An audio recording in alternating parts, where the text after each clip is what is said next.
Hey there, I hope you're having a good day. Thank you for clicking. In today's video, we're diving into something that every wildlife photographer, whether hobbyist or professional, goes through. The ever-deepening, financially reckless journey of chasing better and better wildlife photos.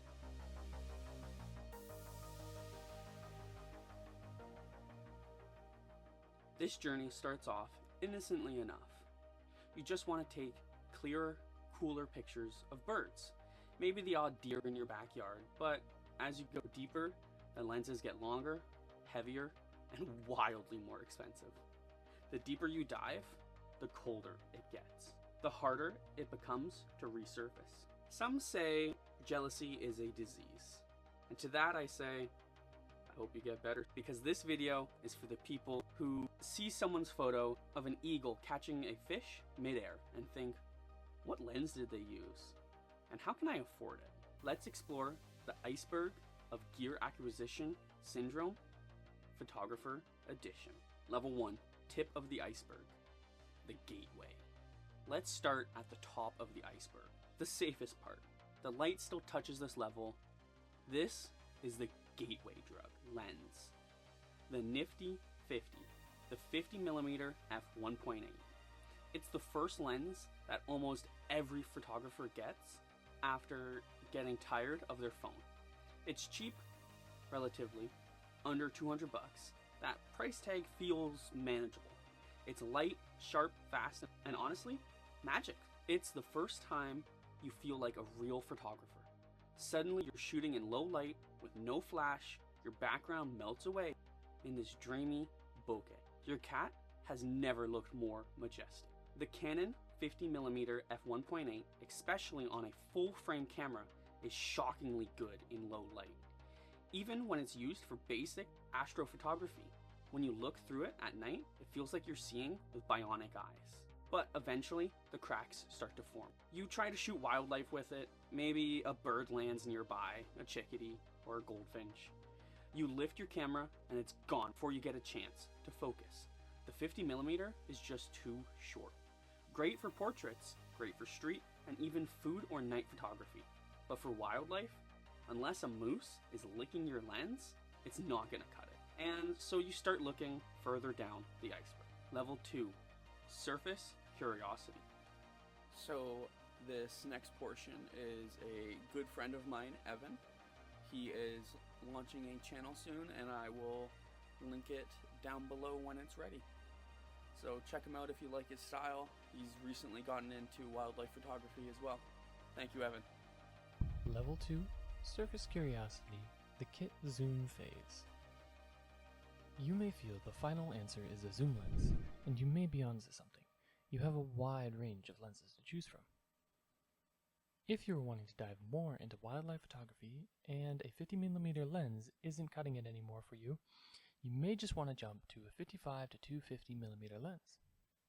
It feels more freeing to have that zoom range, but you still have that 50mm prime lens for taking those sharp photos.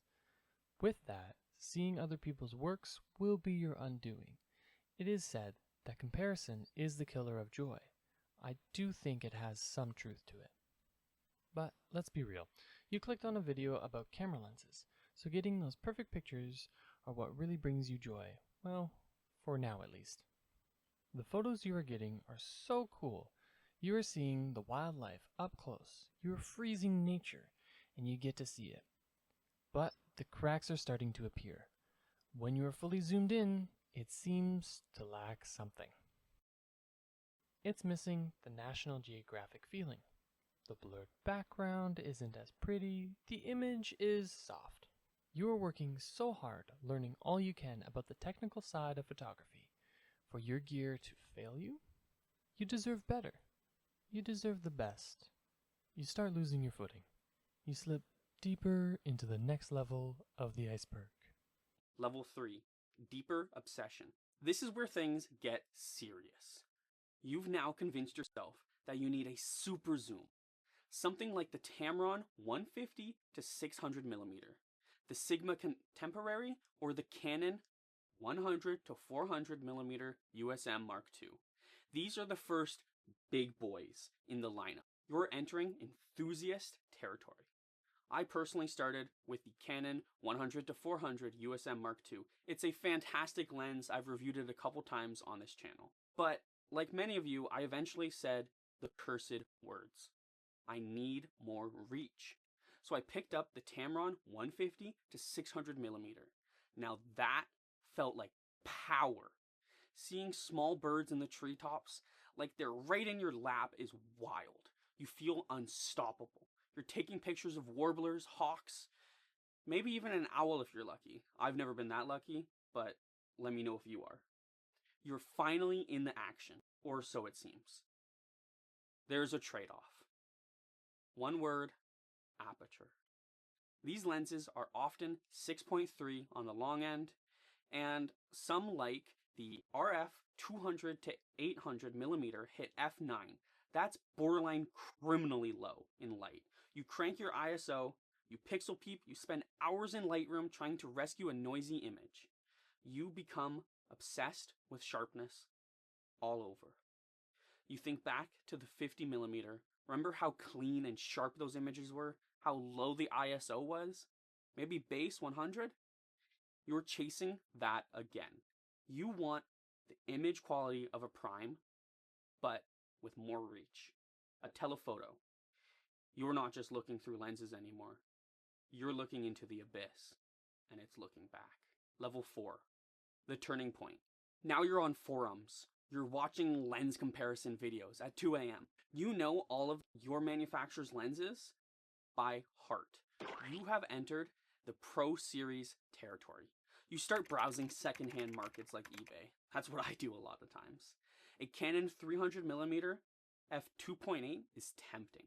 It's sharp, it's fast, it's pure. Then you see a 400 f2.8 and you think, yes, that's the dream. Sharpness, background separation, low light performance. You start calculating how many photos you would have to sell to try and justify this cost. This is also the point where you start justifying things with insane logic. I'll go pro if I have this lens. I'll shoot weddings on the weekends to pay for this. Suddenly, you're looking at upgrading your camera body too, because your current one can't keep up with the Pro glass. You have a carbon fiber tripod with a gimbal head, a tactical vest with memory card slots. Your friends and family have stopped asking what your gear costs. You see the judgment in their eyes, but that's okay. You can see everything with that 400mm. And here's the thing. Your photos do start to look magical. You're finally capturing the dream. Razor sharp eyes, backgrounds that look like melted oil paintings. But then, it happens again.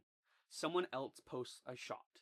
Same bird, same pose, sharper, cleaner, better. You felt joy, but also jealousy. You are sinking fast. You are heading to the bottom. Level 5, the abyss. Welcome to the deep end. You're no longer looking for lenses.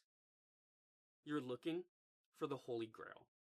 You find yourself staring the Canon 800mm f5.6 IS. You check the price. $13,000, $15,000, maybe even $30,000 depending on the version and where you are. That is the cost of a new car. Potentially a down payment on a home. But you're doing mental gymnastics. Do I really need a car if I only shoot in parks nearby? Public transport exists. You tell yourself you'll just rent it, but then you rent it once, and now nothing else feels the same. Every other lens feels cheap, weak, wrong. This one had flavor. It was rich, sharp, silent, magical. Your bag now weighs 30, maybe 60 pounds. You travel back and forth in a Pelican case. What if someone steals it or damages it? You might genuinely cry. You insure your gear to astronomical levels. You are treating it better than you treat even your own child. You are constantly checking in on it while you're traveling. You don't sleep well unless it's in the hotel room next to you. You tell yourself you're still in control, but you aren't. You're chasing perfection. You're editing at 3 a.m. Comparing micro contrast and feathers. You skip meals to buy CFX express cards. Your entire life bends around the pursuit. And yet, it's still worth it. You're up at 5:30 a.m. You're alone at a misty lake. A kingfisher lands near the water. Click, click. A red fox tiptoes through the reeds. Click. Time freezes. You're not thinking about money or weight or insurance. You're just present. And in those moments, those quiet, still moments, you feel it.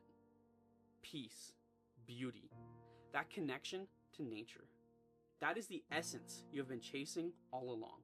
You are not just a photographer, you are a witness, a translator to the wonders of nature. Thank you so much for watching this deep dive, both metaphorically and financially. I hypocritically but lovingly say that this is worth it. Seeing those glimpses of nature that most people will never see unless they check your Instagram, that's something special. I think I'm somewhere around level 4 myself, dangerously close to tumbling into the abyss. But enough about me. I want to hear about you. What level are you on? How did your wildlife journey start? What was your gateway lens? I'm still working on my review of the Canon 500mm f4.5. It's a rare gem, and I want to do it justice. That video should be coming soon, so stay tuned. If you enjoyed this video, please feel free to subscribe, leave a like, and share your thoughts in the comments. And remember, just like your photos, stay sharp out there.